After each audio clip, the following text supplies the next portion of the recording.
Hello, everyone. Thank you for coming up today. My old subscribers, thank you.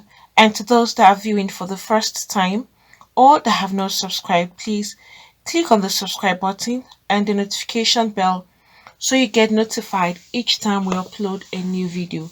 And to my new subscribers, thank you for subscribing.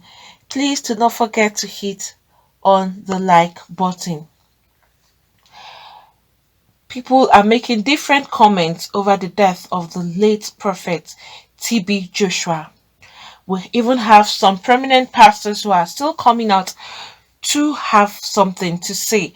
And this is coming from Pastor Chris Okotie, that's a clergyman. And he shared a post on his Facebook page this morning. And he referenced a certain name. He used this word, Wizard of Endor, who assumed the title of Emmanuel. Also, in that particular post, Chris Okotie said that the wizard who assumed the title of Emmanuel had been consumed by divine indignation. His post comes days after the clergyman, that's Prophet TB Joshua, who is known for using the name Emmanuel in his church, died. Do you see how some people are now going about this clergyman's death? Should that be the right thing for anybody to do? And even you as a pastor who you all share the same faith together, you would come out to say something like this over someone who has passed away. And these were his exact words. If you go to his Facebook page, you're going to see this. But let me read out what he actually posted. And these are his words. He started by writing Hebrews 1:13.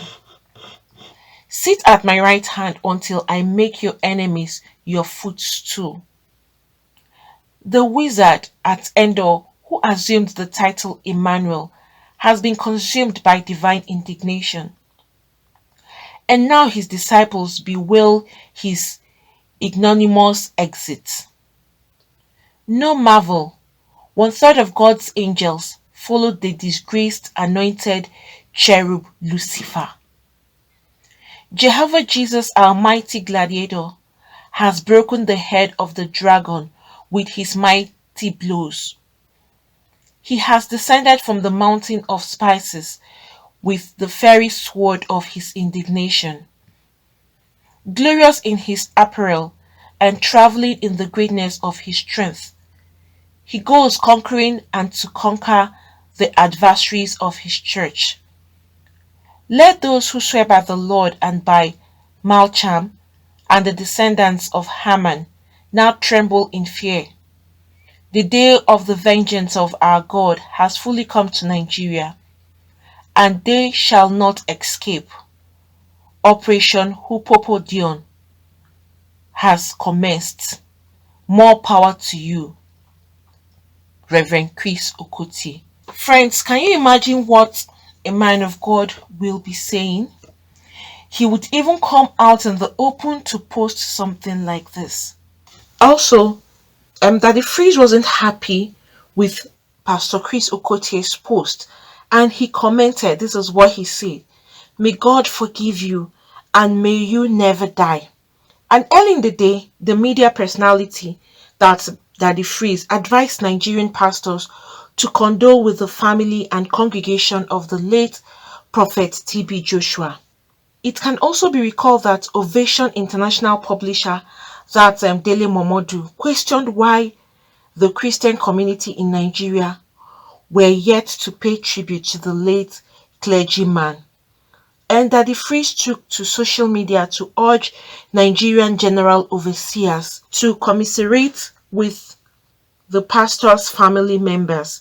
And according to him, the pastors should put aside any differences they had with Pastor TB Joshua and publicly condole with his family.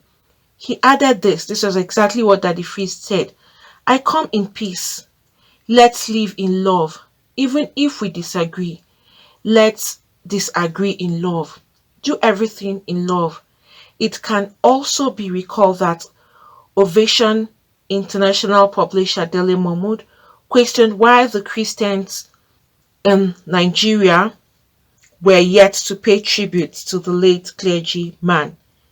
Daddy Freeze has also taken to social media to urge General Overseer members. It's obvious that Daddy Freeze is not also happy and in support of what Pastor Chris had said, which was very, very unnecessary because there's a man that has passed away and his family is mourning him. Instead of sending condolences, you're sending hurtful words.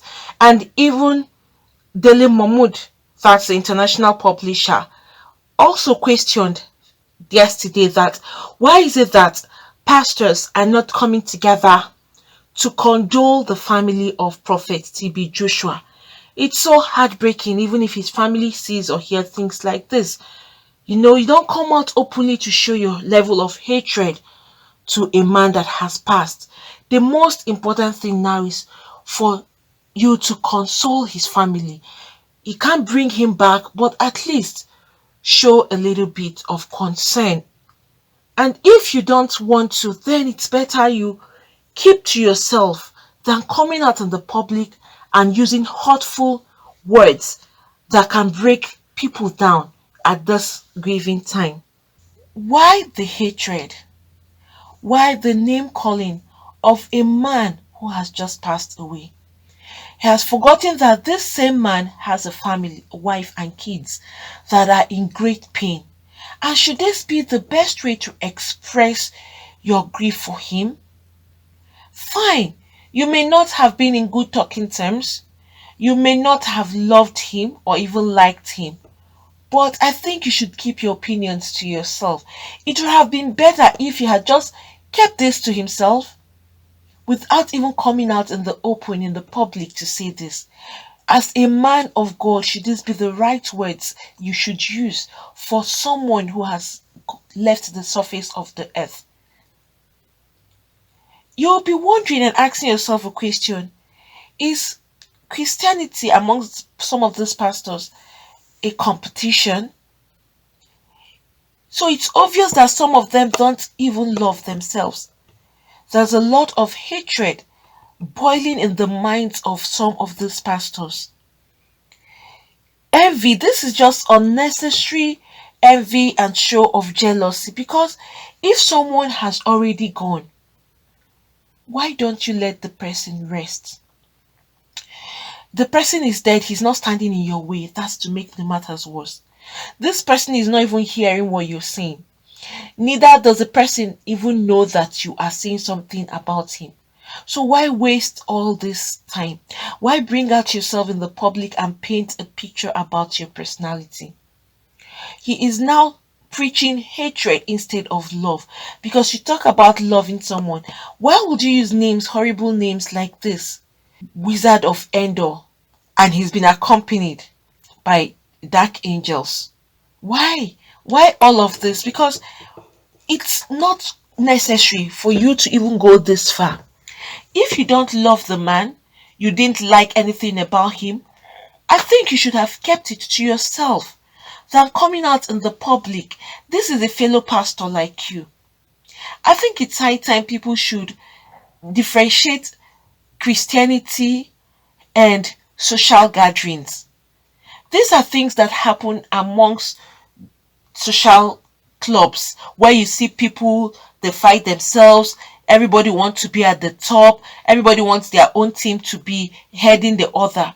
So they all feel that either Pastor TB Joshua was more known worldwide, or he had more congregation, or what. I don't really know what they are fighting for.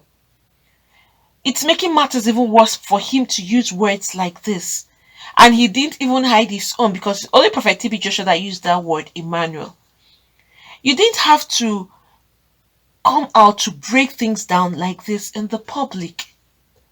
Guys, what do you all think? I think when someone has died, irrespective of anything, let that person rest, because this person is not even aware of what's happening in his environment anymore. Look at his poor widow and his children that are still mourning the sudden demise of their father and husband. And then Chris Okotie felt that the best way to condole with your fellow pastor is to criticize him and call him names. Like I said in the previous video, because another pastor came out, posted a video, which I had already posted that video. You could please go back to the previous video and you're going to watch to hear another pastor again coming out publicly. He even recorded a video where you could see him jubilating with his congregation over the death of Prophet TB Joshua. If pastors are not in terms with each other, if they don't associate with each other, if the person has passed away, still hold that peace you had with yourself and avoid all of this drama, because this is unnecessary drama, unnecessary attention. It doesn't make any sense for anybody at all to talk ill about someone that has passed away. He's referring to him as a wizard. Was he the one who made him a prophet or a pastor? You have no right to castigate anybody, because when the person was there, when the person started, and half of the person has gone, you were not there. So why don't you let the dead rest in peace? If not for anything, for the fact that the man is dead. But this man has obviously shown his hatred for the late prophet. And nobody knows those that are truly serving God. It's only God himself that knows. So anybody coming out to point fingers at Prophet TB Joshua, you that is pointing finger at the late prophet, what about your own self? Even the things that are coming out of you now are not even right.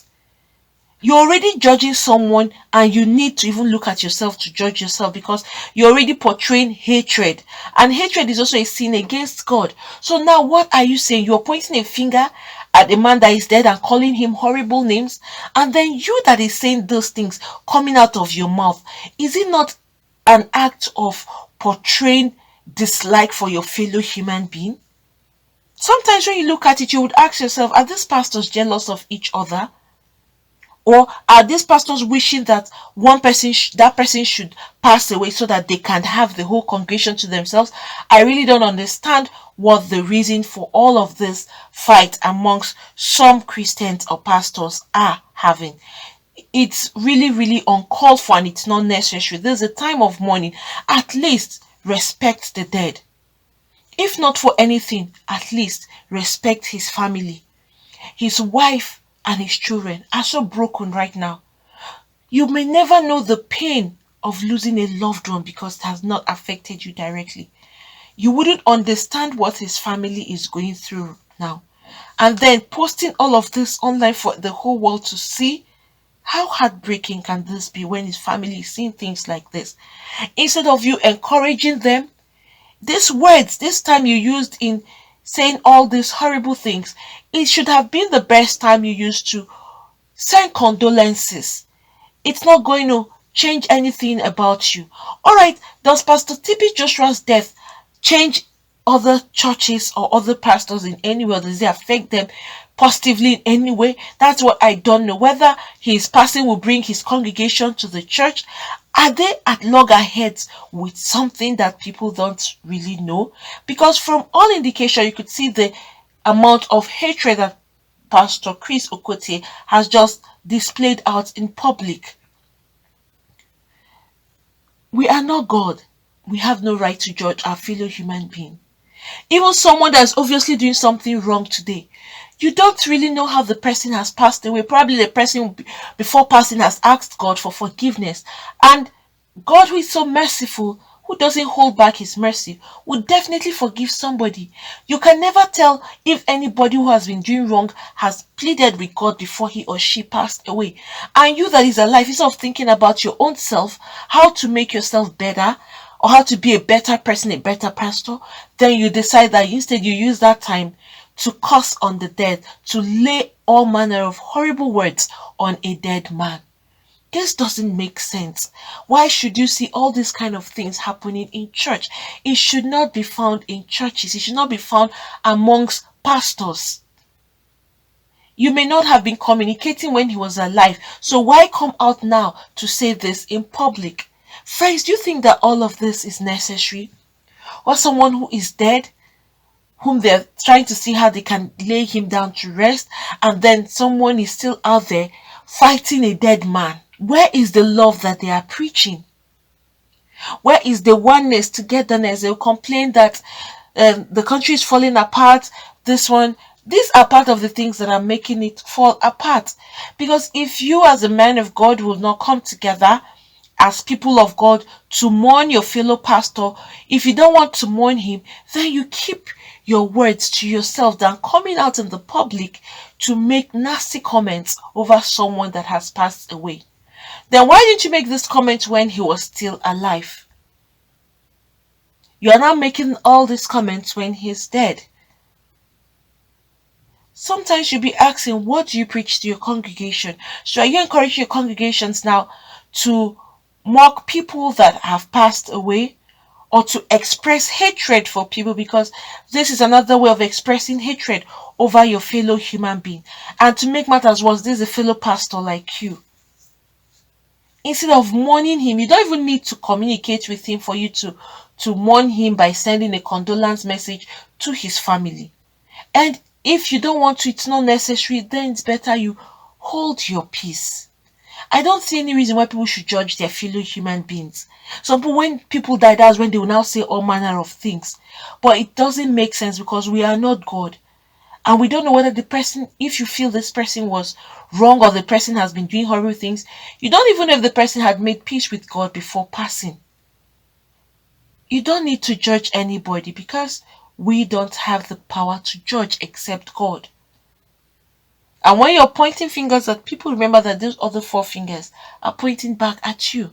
At this time, what Prophet TB Joshua's family needs is just their privacy to mourn, and not for people to go online and be saying all manner of things. And it's so bad that it's coming from fellow pastors.